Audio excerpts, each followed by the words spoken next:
Кайрылуу вставкага киребиз. Андан кийин бул жерде диаграмма тургузабыз. Биз документ отчет жазып атканда ушундай бизге керектүү диаграммалар пайда болушу мүмкүн. Ошол нерселерди ушул жерден тандап койсок болот. Гистограмма тандайбыз, окейди басабыз. Басканыбызда бизде Assalamu alaikum. Эмти каналын көрүүчүлөрү, биз сабактарыбызды улайбыз. Бүгүнкү сабакта биз Word программасынын вставка менюсу менен таанышабыз. Вставка менюсунда биз бул жерден таблицаларды тургузабыз. Фигураларды, сүрөттөрдү, диаграммаларды тургузганды үйрөнөбүз. Андан кийин ссылкаларды кошконду үйрөнөбүз. Мисалы үчүн биз электрондук документтерде ссылкалар болсо, ошолорду кошконду үйрөнөбүз. Мындай десек, бүгүнкү сабакты баштадык. Ошо Word вставкага кире турган болсок, бул жерде титульная страница, пустая страница, анан разрыв страница деп турат. Булар ушул беттердин параметрлери болуп эсептелет. Титульный лист деген кире турган болсок, бизге ушул документибизге баштапкы бетин түзүп берет. Биз өзүбүзгө чаккан ушул жерден титулдук листти алсак болот. Керектүүсүн алабыз да, тандап туруп басып койсок, бизге керектүү түшүп калат. Андан пустая страница деген бул жаңы бет кошуп берет. Азыр бизде эки гана бет турат. Анан ушул жерге келип туруп, биз пустая страницаны бассак, бизге үчүнчү бетти кошот. Анан кээ бир учурда разрыв страница бул страницаларды бөлөт. Кайра бул жерден төртүнчү лист пайда болду. Андан кийин таблицага өтөбүз. Таблицага өткөнүбүздө биз өзүбүзгө керектүү таблицаларды тургузушубуз керек. Анын эки варианты бар. Бул жерден биз чийип көрсөтөбүз, бизге канча сап, канча мамыкча керектигин.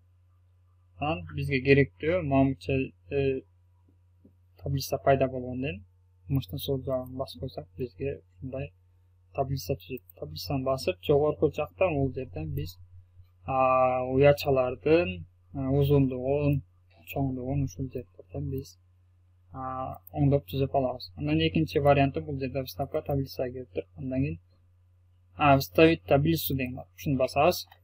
Андан бизге мындай киргизе келип жатат. Бул жерден биз число столбцов деген бул жерде мамыкчасын тандайбыз. Мамыкчасы бизге 6 болсун. Андан кийин сабы канча болсун? Сабы бул жерден 5 болсун. Андан кийин окей деген басабыз.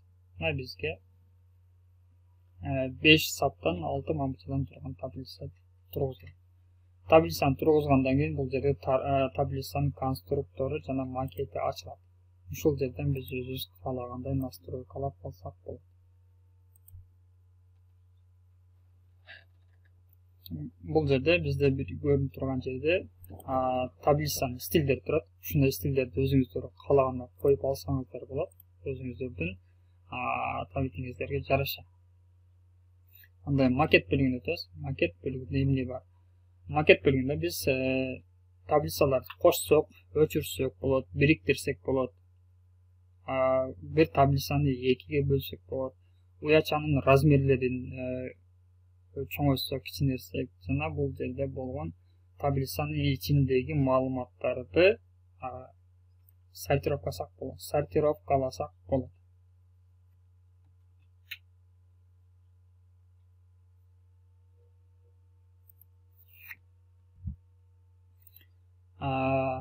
Мындан кийин биздин ушул вставка менюсунда бул жерде рисунок деп турат. Рисунок бул жерде биз сүрөттөрдү алып келебиз. Сүрөттөрдү кантип алып келебиз? Рисунки деген бар. Ушул жерден басабыз. Андан кийин бизде кандай сүрөттөр бар? Ушул сүрөттөрдү биз алып келсек болот. Мисалы үчүн биринчи жерде рамка бар экен. Вставить этип койдук. Аны сүрөт келет. Сүрөттү кармап биз бул тоголоктордон чоңойтуп, кичинертип, размерин өзүбүз каалаган абалга койсок болот. Сүрөттү басканыбызда бул жерде сүрөттүн параметри, настройкалар чыгат. Ушул жерден биз сүрөттөрдө коррекция, түстөрүн өзгөртсөк болот. Сүрөттөрдүн положениялар, абалдарын өзгөртсөк болот. Кандай абалда туруш керек? Сүрөттүн керексиз жерлерин кырксак да болот. Кайра вставкага келебиз. Бизде фигура бар. Фигураны басабыз. Ошол жерде биз фигураларды документтик иштерге визуалдык жагына колдонсок болот. Биз каалаган бул жерден фигураны тандайбыз. Андан кийин баса турам келип өзүбүзгө керектүү аймактарга койсок болот. Бул да фигураны алып келип койгондон кийин бул жерде фигуранын форматы чыгат, параметрлер. Анын размерлери канча болуш керек, анын түсү кандай болуш керек, фигура эффекттери кандай болуш керек, баардыгын ошол жерден биз өзүбүз таап кайра колдонуп настройкаласак болот. Кайрылуу штакка киребиз. Андан кийин бул жерде диаграмма тургузабыз. Биз документ отчет жазып атканда ошондой бизге керектүү диаграммалар пайда болушу мүмкүн. Ошол нерселерди ушул жерден тандап койсок болот. Гистограмма тандайбыз, окейди басабыз. Басканыбызда бизде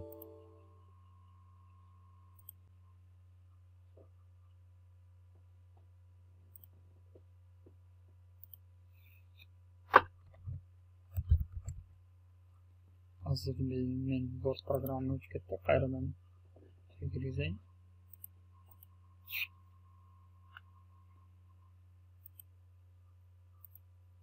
Стакка киребиз. Андан ушул жерден диаграмма деген ошону тандайбыз.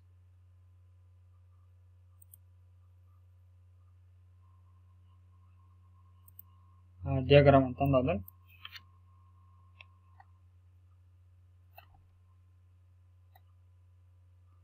Анан Excel ачат. Бул жерден Excel'den биз бул жердин ичиндеги маалыматтарды өзгөртүп, өзүбүздүн маалыматтарды киргизебиз.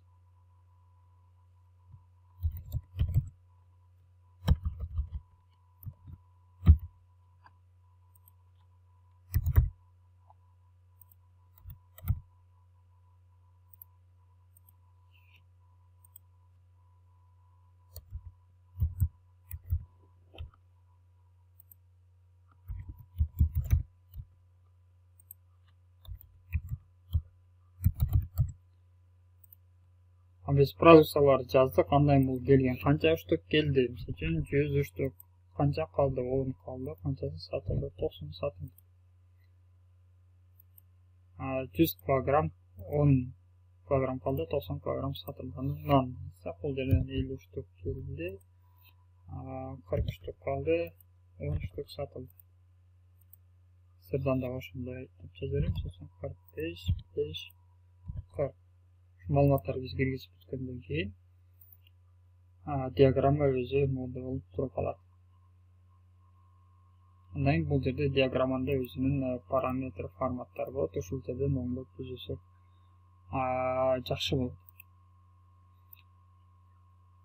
Андан кийин биз бул колдонуп жаткан документтерибизге колон title деп ушул нерселерди койсок болот. Верхний колон title деп бул жерге коебуз, кандай форматта туруш керек ошону коебуз. Бул жерге тексттерди жазып коебуз. Мисалы көп китептердин башында глава дейт, же болбосо кандайдыр бир ошол китепке байланыштуу күрүчтүк сөздөрдү жазып коет. Бул жерде тура берет. Биз бул жерге эч кандай эч нерсе жаза албайбыз. Анан биз түбүнө жазып кете беребиз. Главасын жазып коюш мүмкүн, же автор өзүн жазып коюш мүмкүн, же кандайдыр бул жерге тексттерди жазып коет. Ошол нерсенин түгүнө да койсок болот. Колон түгүнө, нижний колон кандай форматта коюш керек. Эгерде моундай форматта кое турган болсок, бизде ушундай форматта калат. Бул астыңкы колон title, андан кийин бул үстүнкү колон title болот. Андан биз ушул листтерге номер берсек болот. Номер страницы кайсыл жакка туруш керек. Мисалы үчүн снизу страницы, внизу деп түпкү, андан кийин ортого коюла турганбыз. Бирден баштап коюлду.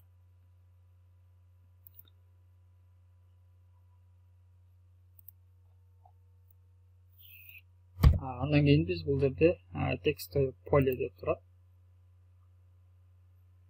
Биздин текстибиз кайсыл жерде туруш керек.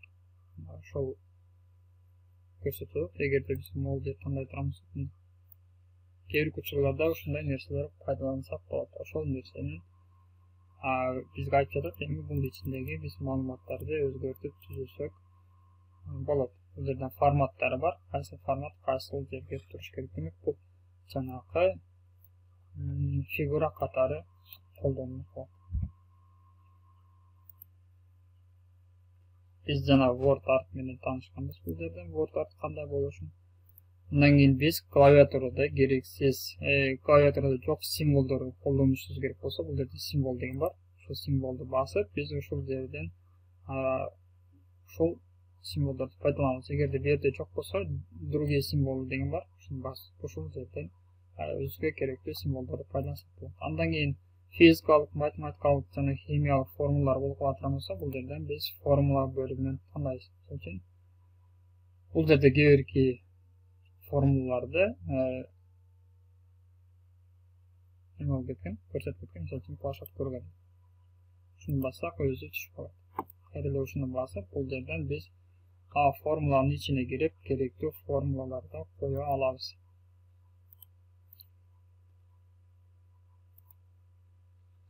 Андан кийин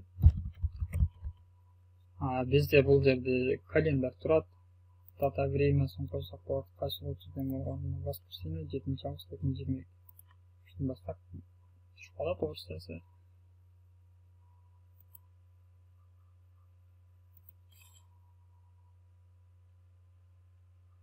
Biz бул жерден объекттерди алып келсек болот. PDF форматта башка документттерди ушул жерге биз алып келе алабыз. Мисалы үчүн Paint'те тартылган сүрөттөр керек боло турган болсо, биз ушул жерден эгерде ушул жерде Paint бар боло турган болсо, ошону дагы алып келсек болот.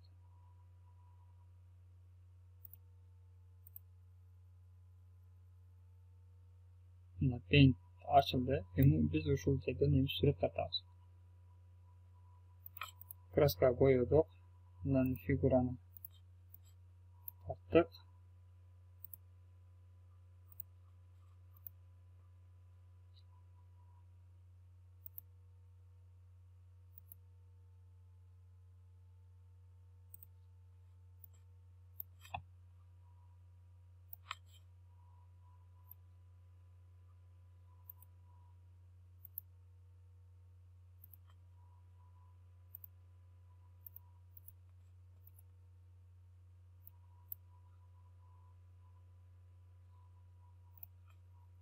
Бизге кайра эле ошол фигура пайда болуп калды.